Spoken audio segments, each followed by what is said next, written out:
नमस्कार दोस्तों, आज की अपनी जो क्लास रहेगी ये रहेगी 2021 का पेपर लिया हमने टीजीटी का इंग्लिश का। पहला क्वेश्चन आज का अपने पास, choose the correct option to fill in the blank. This pen is both good dash cheap. हमने ध्यान देना है, देखो इसके अंदर एज वेल एज लिखा जाएगा या एज वेल लिखा जाएगा या बट ओनली लिखा जाएगा या फिर एंड लिखा जाएगा। पहले तो इसका मतलब समझ लेते हैं। ये कह रहा है यहाँ पे दिस पेन, जो ये पेन है ना, ये है क्या है, बोथ गुड भी है और चीप भी है।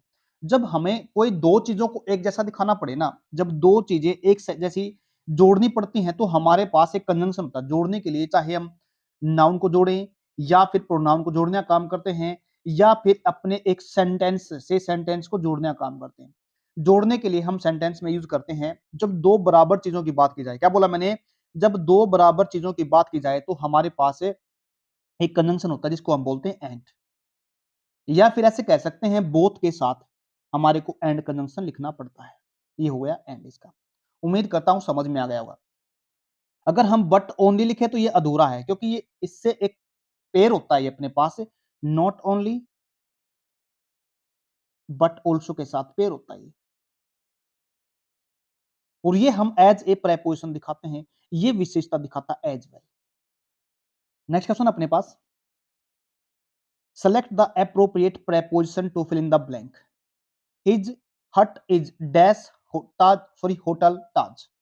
हमें ध्यान देना है, इसके अंदर प्रेपोजिशन लिखनी है। अबाउट लिखेंगे, आउट लिखेंगे, बिसाइड्स लिखेंगे या बिसाइड लिखेंगे। ये क्वेश्चन बार बार एग्जामिनर दे रहा है। मतलब कौन सा एग्जामिनर पूछ रहा है? बिसाइड और बिसाइड्स एस में, और अगर एस हटा देते तो क्या मतलब बनता है, पहले इसी का देख लेते हैं। पिछली हर एक क्लास के अंदर आ रहा है ये। इसका मतलब होता है के अलावा। जब एस लगता है ना, इसका मतलब होता है के अलावा, के अतिरिक्त भी कह सकते हैं, बिसाइड्स। यानी मैंने बताया था, अब मैं इंग्लिश के साथ साथ हरियाणा जीके भी पढ़ाता हूं। मैं खेलने के साथ साथ, फुटबॉल खेलने के साथ साथ मैं क्या करता हूं, क्रिकेट भी खेलता हूं। जब दो काम हम साथ साथ करें ना, या दो काम करें, तो हम उसके दिखाते हैं के अलावा के साथ, के अतिरिक्त के साथ, बिसाइड्स। यानी कह सकते हैं मैं इंग्लिश के साथ साथ हरियाणा जीके भी पढ़ाता हूं। यानी दो काम जब साथ करते हैं ना, तो हम करते हैं बिसाइड्स को यूज। इस बिसाइड का मतलब होता है के नजदीक। क्या बोलेंगे? के नजदीक। या बोलेंगे नियर बाय। क्या बोला मैंने? Near by. या बोल सकते हैं, देखो इसके अंदर अंदर बाय प्रेपोजिशन होती ना, तो वो भी ठीक हो जाता आपका। लेकिन बाय का जो मतलब यहाँ पे बाय का बना सकते हैं हम, वही मतलब बिसाइड का है यहाँ पे। आउट का मतलब बाहर होता है, अबव का मतलब होता है ऊपर। क्या बोला मैंने? अबव का मतलब होता है ऊपर। एक होता है अपने पास से वर्ड होता है अंडर। अंडर होता है किस चीज के? नीचे। उम्मीद करता हूं समझे आप। इसका आंसर क्या रहेगा? सही सही रहेगा बिसाइड। बिसाइड का मतलब होता है के नजदीक या नियर बाय या फिर पास में दिखाने के लिए यूज करते हैं। नेक्स्ट अपने पास, choose the correct meaning of the underline word. देखो ये हमारे पास आ गया इडियम एंड फ्रेज। क्या करना हमारे को? Idiom and phrase. हमें सीधा क्या पढ़ लेना है यहाँ पे, ये पढ़ लेना जो अंडरलाइन कर रखा word, nip it in the bud. किस चीज को शुरू होने से पहले खत्म कर देना, उसको बोलते हैं निप इट इन द बड। इसका मतलब होता है, अब पढ़ो इसका ऑप्शन पढ़ो, to plan in detail to stop a threat, बिल्कुल भी नहीं है। To destroy the problem in the initial stage only, ये इसका सही आंसर रहेगा। मतलब है निप इट इन द बड का मतलब होता है किस चीज को शुरू होने से पहले, यानी पहले स्टेज पे खत्म कर देना, डिस्ट्रॉय कर देना, उसको बोलेंगे to destroy the problem in the initial stage, यानी निप इट इन द बड। सही आंसर क्या रहेगा इसका? बी। नेक्स्ट अपने पास, select the correct option. Phrasal verb बतानी है हमारे को फॉर द अंडरलाइन वर्ड। देखो ये कितनी याद कर लो, इसमें वैसे तुक्का ही मारना होता है हमारे को। कितनी याद करेंगे इसमें ये पता नहीं, लेकिन मैं उम्मीद करता हूं आपके 10 प्लस नंबर बन जाएंगे अगर आप इन क्लासों को अच्छे तरीके से देखते रहे। She rejected his request to take her home. अब इस रिजेक्ट वर्ड का मतलब बताना हमारे को। रिजेक्ट का मतलब क्या होता है? यहाँ पे टर्न अप होता है या टर्न डाउन होता है या टर्न आउट होता है या फिर टर्न ऑफ होता है? टर्न ऑफ है। देखो अगर हम बात करते हैं ना टर्न अप की, तो इसके मतलब कई होते हैं वैसे तो। टर्न अप का मतलब तो अराइव, पहुंचना भी होता है। क्या बोलेंगे? टू अराइव भी होता है, पहुंचना। दिखाई पड़ना भी होता है, टू अपीयर होता है इसका मतलब। या इसको कह सकते हैं किस चीज का मिल जाना भी होता है। क्या बोला मैंने? किस चीज का मिल जाना भी होता है, to be found by chance, किसी का अचानक मिल जाना होता है। उसके बाद आता है अपने पास नेक्स्ट है टर्न डाउन। टर्न डाउन का मतलब होता है किसी चीज को कम कर देना। क्या बोला मैंने? टू रिड्यूस कर देना किस चीज को, या फिर कम करना मतलब लोअर कर देना किस चीज को, या फिर डिक्रीज कर देना किसी भी चीज को। उम्मीद करता हूं समझ में आ गया। लेकिन इसका एक और मतलब बनता है, क्या बोलेंगे? इसका एक और मतलब बनता है टर्न डाउन का मतलब। टर्न डाउन का मतलब रिजेक्ट समथिंग, ऑफर्ड या फिर प्रपोज। अगर कोई हमारे को ऑफर करता है कोई चीज या फिर प्रपोज करता है तो हम उसको क्या कर सकते हैं? रिजेक्ट कर सकते हैं। अब रिजेक्ट में ये सही मतलब पूछ रहा है तो क्या बनेगा इसका सही आंसर? टर्न डाउन बनेगा। और टर्न आउट का मतलब क्या होता है? किस चीज को प्रोड्यूस करना, टू प्रोड्यूस। टर्न आउट ऐसे बोलते हैं ना, टर्न आउट कितना होता है? कंपनी है, टर्न आउट उसका कितना बना। और टर्न ऑफ का मतलब होता है to stop something from working by turning a switch off, यानी किसी चीज को बंद कर देना होता है। क्या बोलेंगे? टर्न ऑफ का मतलब किसी चीज को बंद कर देना। उम्मीद करता हूं समझ में आएगा। सही आंसर क्या बनेगा इसका? बी। नेक्स्ट अपने पास select the appropriate modal to fill in the blank. Trespassers dash be punished. बड़ा इंपॉर्टेंट क्वेश्चन है, बार बार पेपर के अंदर इसी से पूछा जा रहा है। पेपर चाहे हमने 19 का देखा, 20 का देखा, आज 21 का देख रहे हैं, एक ही क्वेश्चन बार बार रिपीट कर रहा है क्वेश्चन। मतलब एक ही मॉडल वर्ब का आंसर दे रहा है। यहाँ पे सेल लिखा जाएगा, मे लिखा जाएगा, या शुड लिखा जाएगा, या फिर ओ टू लिखा जाएगा। बड़े ध्यान समझो, जहां पे हम संभावना को दिखाते हैं वहां लिखते हैं मे। क्या बोला मैंने? जहां पे हम संभावना दिखाते हैं वहां पे लिखते हैं मे। संभावना जैसे बरसात के होने की संभावना है, चाहे किसी के आने की संभावना है। हम परमिशन लेते थे ना, देखो पहला तो हमने पॉसिबिलिटी के अंदर दिखा दिया। अगर दूसरा पॉइंट इसका देखते हैं हम संभावना के अंदर, तीसरा पॉइंट सॉरी दूसरा पॉइंट क्या है? परमिशन लेनी पड़े या देनी पड़े, तब भी हम मे लिखते हैं। इसको तो हम या तो परमिशन लेने में, परमिशन देने में, या फिर संभावना को दिखाने में करता है ये। कभी-कभी बचपन के अंदर पूछ सेंटेंस जब हम यूज करते थे ना, क्लास के अंदर जब जाते थे या फिर पानी पीने जाना होता था हमारे को, तो हम पूछते थे मे आई कम इन सर, मे आई गो सर, पूछते थे ना, यूज कर सकते थे। उस सेंस में भी हम यूज करते थे, परमिशन चाहे लेनी पड़े या देनी पड़े। फिर दूसरा पॉइंट हमने पढ़ा, बार-बार हमने शुड एग्जामिनर दे रहा है। शुड का मतलब होता है कोई सलाह देना किसी को। मैंने दो वर्ड बताए थे आपको, एक होता है एडवाइस, ए डी वी आई सी। ये एडवाइस का मतलब होता है नाउन, नाउन का मतलब होता है कोई सलाह। और ए एडवाइस होता है A D V I S, S लिखते हैं ना, इसका मतलब होता है सलाह देना। मतलब ये अपने पास बन गई वर्ब। वर्ब का मतलब होता है कोई काम। एक हम सलाह है और एक सलाह देना, फर्क होता है दोनों के अंदर। उसके बाद अगर हम बात करते हैं शुड, ये हमारे को मोरल ऑब्लिगेशन दिखाता है या ड्यूटी के बारे में बताता है हमारे को। हमें ये करना चाहिए, वो करना चाहिए, किसी को सलाह देने के लिए बताता है। मोरल ऑब्लिगेशन दिखाता है हमारे को, बड़ों की इज्जत करनी चाहिए, इसमें भी हम यूज करते हैं। उसके बाद आता है हमारे पास ought to, जो मतलब देखो कभी-कभी हमारे को अगर शुड क्वेश्चन के अंदर ना मिलता ना, तो हम इससे हम ought to के साथ भी लिख सकते हैं। मतलब ought to जैसे शुड मोरल ऑब्लिगेशन दिखाता ना, ऐसे ही हमारे पास एक हमारे पास मॉडल वर्ब है ought to। हम क्या दिखाते हैं? नैतिक कर्तव्य की बात करते हैं। ought to से भी दिखा सकते हैं। अब हमारे पास बचा क्या? अपने पास बचा सेल। यहाँ पे अगर आपका सब्जेक्ट सिंगुलर हो या प्लूरल हो, कोई फर्क नहीं पड़ता, क्योंकि मॉडल वर्ब अपने साथ, क्या बोला मैंने? जो अपने पास मॉडल वर्ब्स होती है ना, ये आने वाली वर्ब की फर्स्ट फॉर्म लेती है। लेकिन यहाँ पे क्या दिखा रखा है? पनिश्ड दिखा रखा है, लेकिन ये पैसिव लैंग्वेज में दिखा रखा है। क्या बोला मैंने? पैसिव लैंग्वेज का मतलब होता है जहां पे हम मॉडल वर्ब के साथ बी लिखने के बाद फिर हम वर्ब की थर्ड फॉर्म लिखते हैं। अब देखो यहाँ पे इसने क्या दिखा रखा है? जो चीज होगी, क्या बोलेंगे? जो चीज डेफिनेटली होगी, यानी trace passers dash be punish, उसका क्या होगा? पक्का पनिशमेंट मिलेगा, यानी उसको क्या मिलेगा? दंड मिलेगा, पनिश्ड किया जाएगा उसको।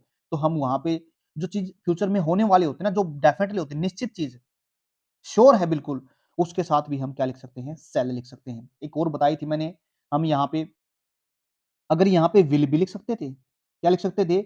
विल भी लिख सकते हैं। बट जब मैंने बताया था आपको सेल और विल, क्या बोलेंगे? सेल और विल तब लिखा जाएगा अगर यहाँ पे सब्जेक्ट, यह बताता हूँ आपको, काम करने वाला आई होता है या फिर वी होता है, यानी फर्स्ट पर्सन होता है, चाहे सिंगुलर के अंदर हो चाहे प्लूरल के अंदर हो। अगर इन दोनों के साथ तो सेल लिखा जाएगा, अदर जितने सब्जेक्ट बचेंगे अपने पास ये विल के साथ लिखा जाएगा। बट यहाँ पे विल क्यों नहीं है? जब हमने उल्टा काम कर रखा, जैसे थ्रेट दे रखी है, प्रोमिस कर रखा है, स्ट्रॉन्ग डिटर्मिनेशन दे रखा है, या फिर हमने यहाँ पे क्या कर दिया? जिस काम के होने की फ्यूचर के अंदर बिल्कुल 100% संभावना है, जो चीज फ्यूचर में होगी, तो फिर हम यहाँ पे हमारे पास सब्जेक्ट अगर he she it I we you, he she it they, you दिखा रखा है तो हम यहाँ पे विल न लिख के क्या लिखेंगे, शैल लिखेंगे। ऐसे ही फिर सिचुएशन बनती है आई और वी के अंदर। तो हम इन के साथ विल के साथ आई और वी कब लगाएंगे, जब आपकी क्या दिखा रखा हो, स्ट्रॉन्ग डिटर्मिनेशन दिखा रखा हो, प्रॉमिस दिखा रखा हो, तब हम लिखेंगे इसको। उम्मीद करता हूं समझ में आ गया होगा। नेक्स्ट अपने पास choose the appropriate preposition to fill in the blank. What is the time dash your watch. जब हम किसी से टाइम पूछते हैं ना, आपकी जो घड़ी है वो क्या टाइम दिखा रही है, तो उस सिचुएशंस में हम है ना तो इन लिखते, ना फ्रॉम लिखते, या ना ऑन लिखते, तो लिखते क्या है, बाय का यूज करते हैं। क्या लिखा जाएगा, what is the time by your watch. Next अपने पास मैंने, चलो एक चीज और बता देता हूँ साथ साथ में आपको। एट प्रेपोजिशन होती है बिल्कुल एग्जैक्ट टाइम को दिखाती है। जैसे मैंने बोला 7 ओ क्लॉक, क्या बोला मैंने, 7 ओ क्लॉक, एट लिखा मैंने, एट बिल्कुल एग्जैक्ट टाइम को दिखाती है। अगर मैं बात करता हूँ आसपास लगभग, जैसे जैसे मैं ना अगर सुबह उठता हूँ 6 बजे उठता हूँ या 7 बजे उठता हूँ, मैंने कहा 7 बजे उठता हूँ, मेरा सुबह उठने का टाइम क्या है, 7 बजे, तो मैं क्या बोलूंगा, I get up at 7 AM, at a 7 AM। अगर मैं बोलता हूं मैं लगभग 7 बजे के आसपास उठ लेता, आसपास की जो सेंस होती है ना इंग्लिश में, उसको बोलते हैं अराउंड, या हम दूसरा वर्ड यूज करते हैं अबाउट के साथ।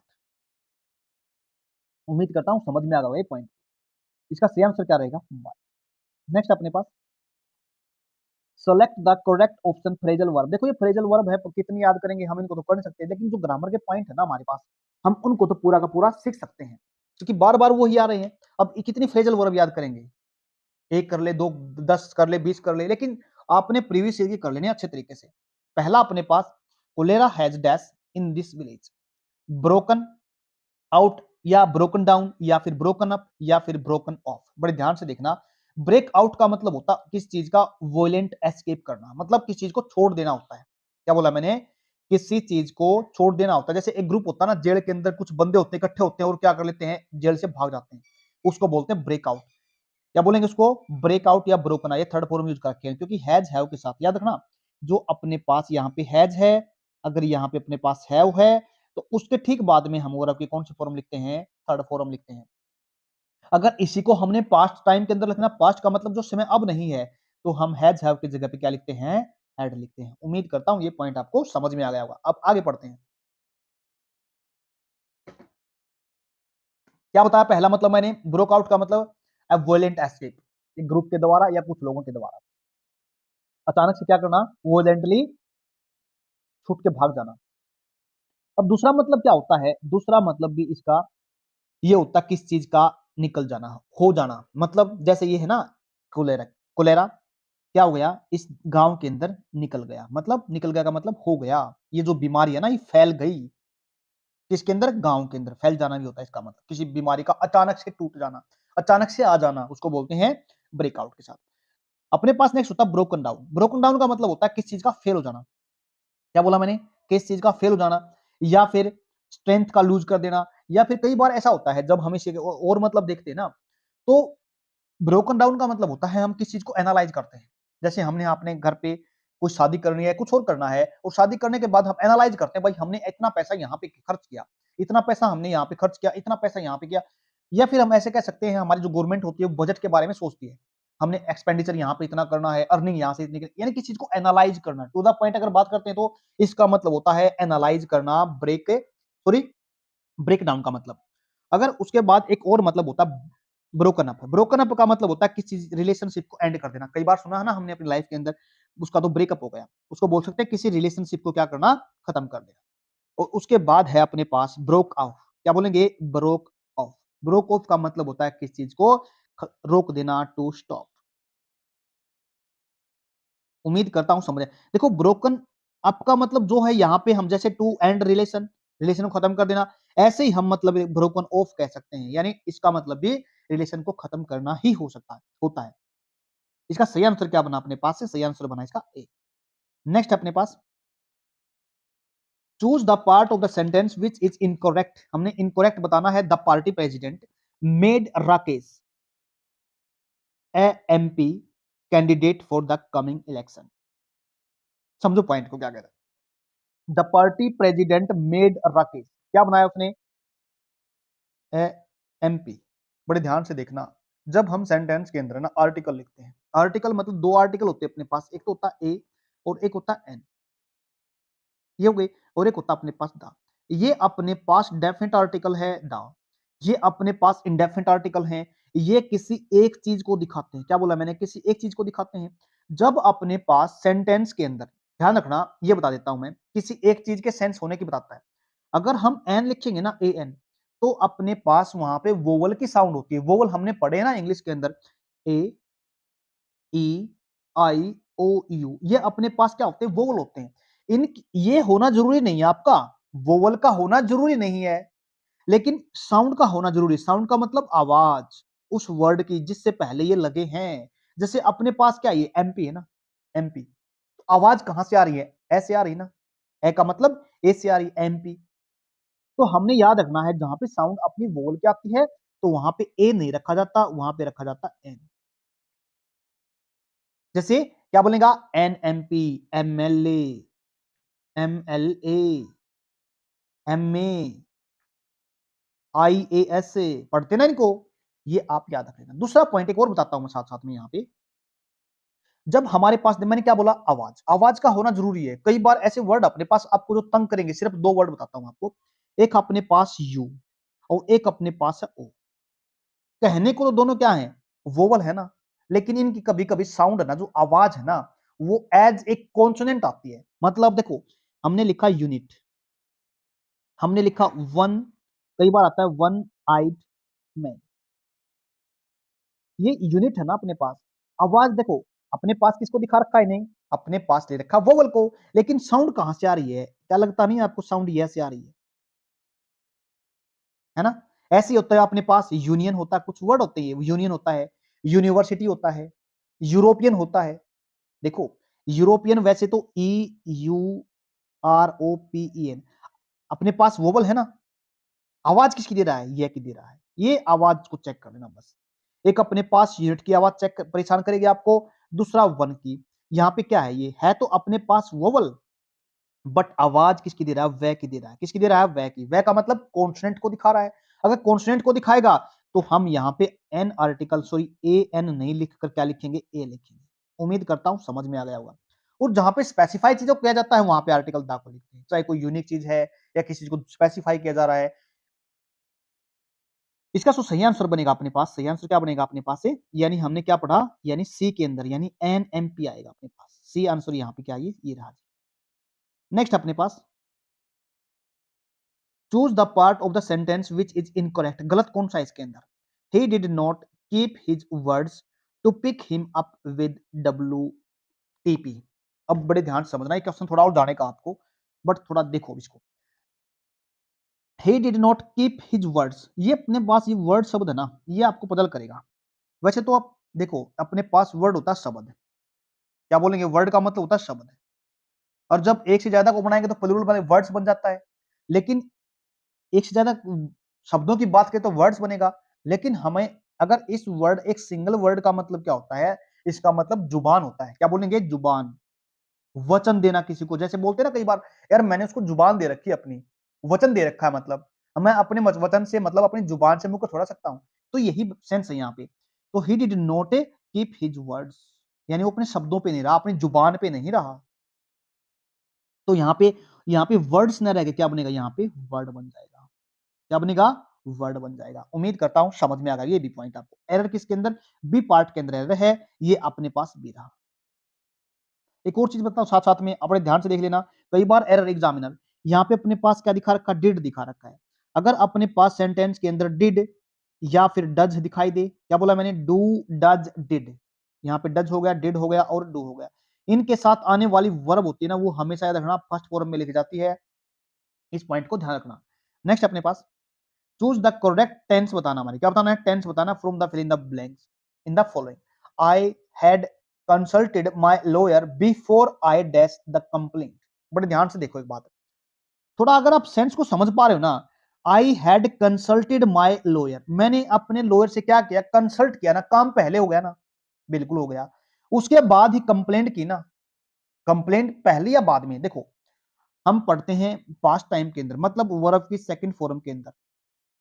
सेकंड फॉर्म का मतलब पास्ट टेंस, पास्ट टेंस के अंदर दो घटनाएं घटती हैं। दो घटनाएं मैंने बोला एक दो, दो घटनाएं घटती हैं।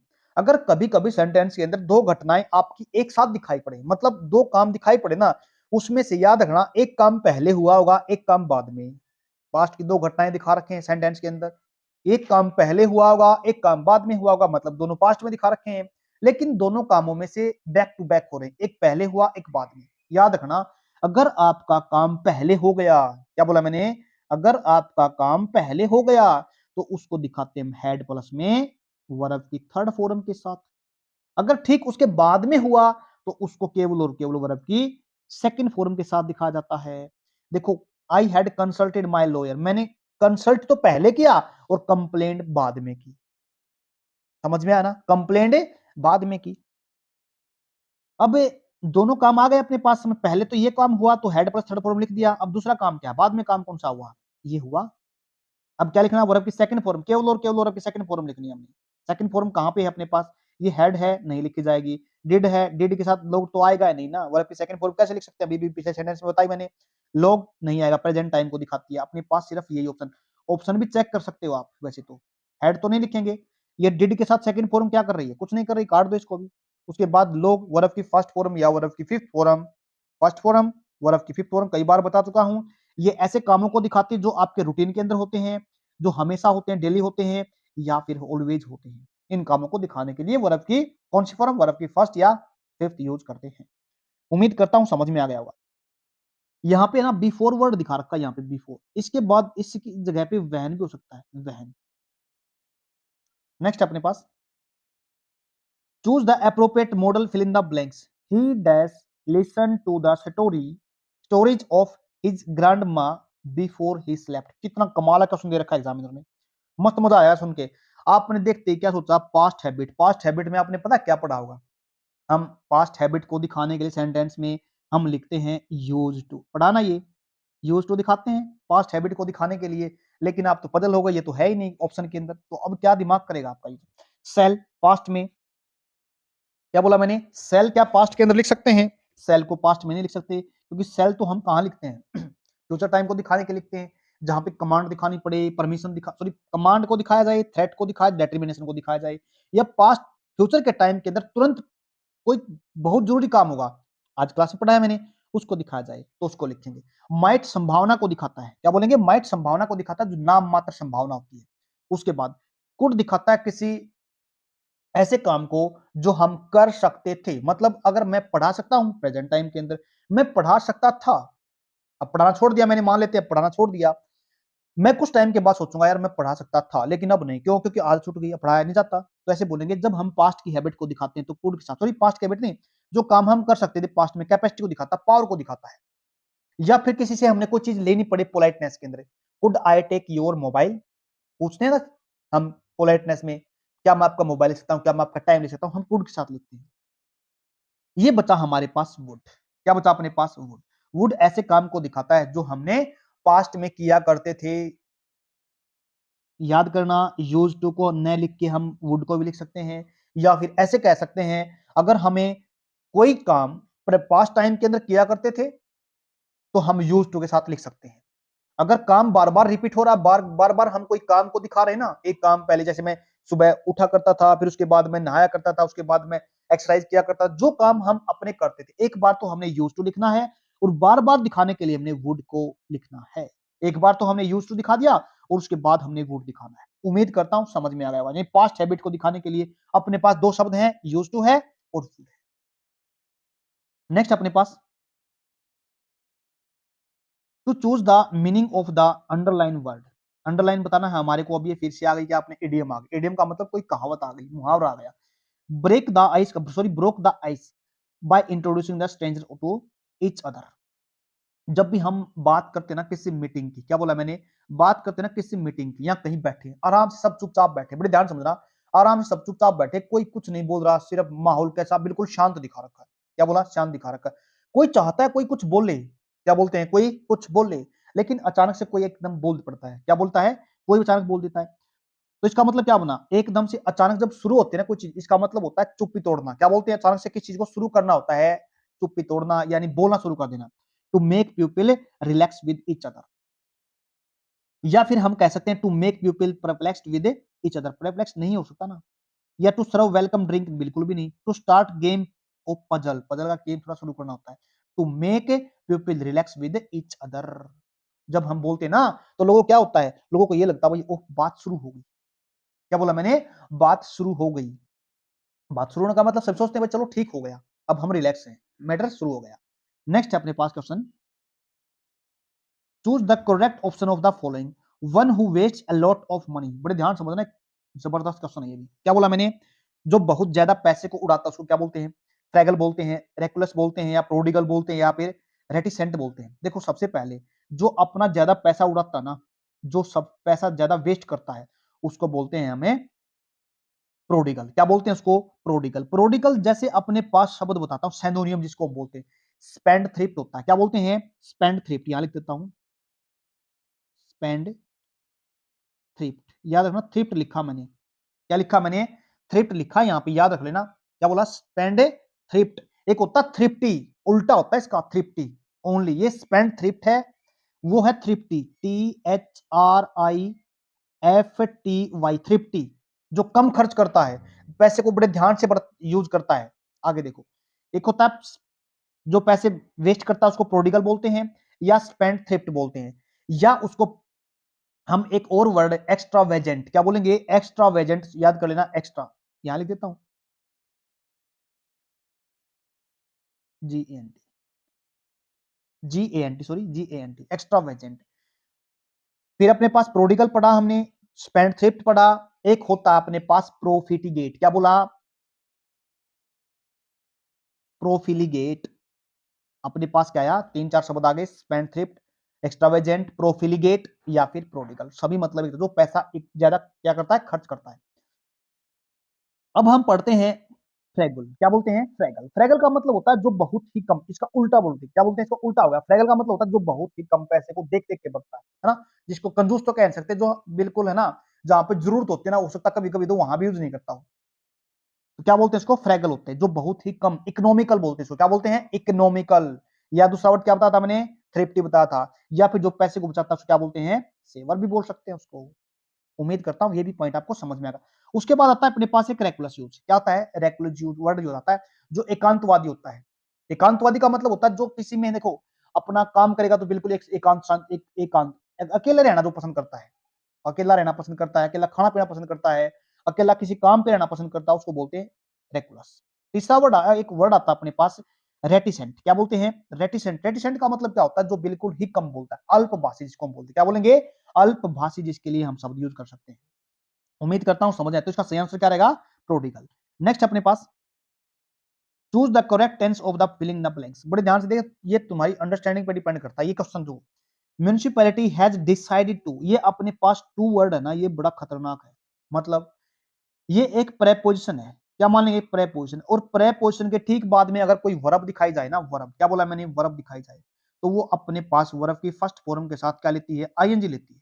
क्या बोला मैंने, आईएनजी लेगी। लेकिन ये अपने साथ कभी कभी आईएनजी नहीं लेता, ये अपने साथ केवल और केवल वर्ब की कौन सी फॉर्म लेता है, वर्ब की फर्स्ट फॉर्म लेता है।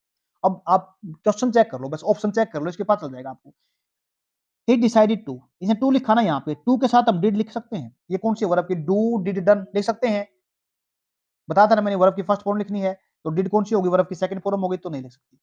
ये आ गया डू, ये लिख सकते हैं। क्या लिखा मैंने, ये लिख सकते हैं, बिल्कुल लिख सकते हैं। लेकिन आगे ऑप्शन भी पढ़ लो आप, हैज डन अवे विद, नहीं लिख सकते।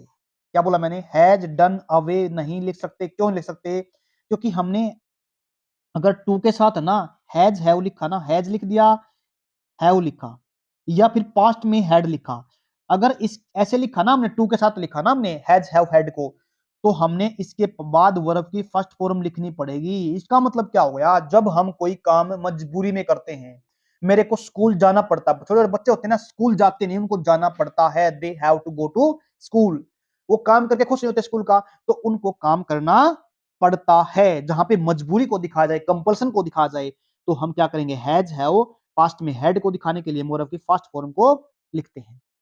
ये भी नहीं आएगा। एज इट इज ये दिखा रखा, वर्ब की थर्ड फॉर्म के साथ दिखा रखी है, तो ये भी नहीं आएगा। ऑप्शन पढ़ने से भी आपको पता कर सकते हो। सही आंसर क्या रहेगा इसका, बी आंसर सही रहेगा। आज का लास्ट क्वेश्चन अपने पास, सेलेक्ट द एप्रोप्रिएट मॉडल। फिर आ गया मॉडल वर्ब, यानी दो तीन क्वेश्चन आपके मॉडल वर्ब से आ रहे हैं। Harish has अनोयड his boss today, क्या हो गया, वो अनोयड हो गया। उसके बाद ही डैश बी फायर्ड सून, सून बहुत जल्दी क्या फायर्ड हो, मतलब गुस्सा आने वाली बात है। अब क्या दिखाना, प्रोबेबिलिटी दिखानी, संभावना दिखानी है, हमने क्या दिखाना है, प्रोबेबिलिटी दिखानी है।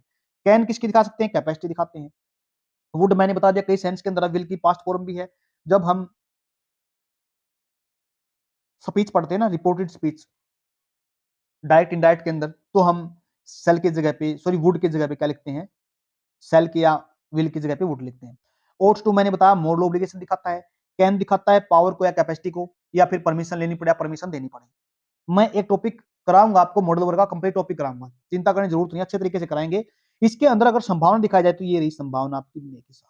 क्या बोला मैंने, मे संभावना को दिखाता है। इसका सही आंसर क्या बना, आपका ए बना। मैंने देखो एक टॉपिक शुरू किया है मैंने मॉडल वर्ब का, sorry modal verb passive voice का। किसी ने मेरे से पूछा, कहा था भी सर आप एक काम करो, पैसिव वॉइस का, स्पीच का मतलब डायरेक्ट इनडायरेक्ट नरेशन का टॉपिक, मॉडल वर्ब का टॉपिक, आर्टिकल का टॉपिक, ये कुछ टॉपिक ऐसे हैं जो बार बार पेपर के अंदर आते हैं, इन टॉपिक कराए। तो मैंने कल आपके लिए क्लास कराई थी पैसिव वॉइस की, अगर उसको देखना चाहते हो तो मैं इसको लिंक में डाल दूंगा वीडियो के, वो देख लेना। बड़ी अच्छी क्लास करा रखी है, एक पार्ट और बना दूंगा, आपको पैसिव वॉइस में प्रॉब्लम नहीं आएगी, बेसिक से करा रखा बिल्कुल तसल्ली से। सही आंसर क्या रहा इसका, ए रहा। आज के लिए इतना ही। अगर वीडियो अच्छी लगे लाइक शेयर सब्सक्राइब कर सकते हो आप। धन्यवाद।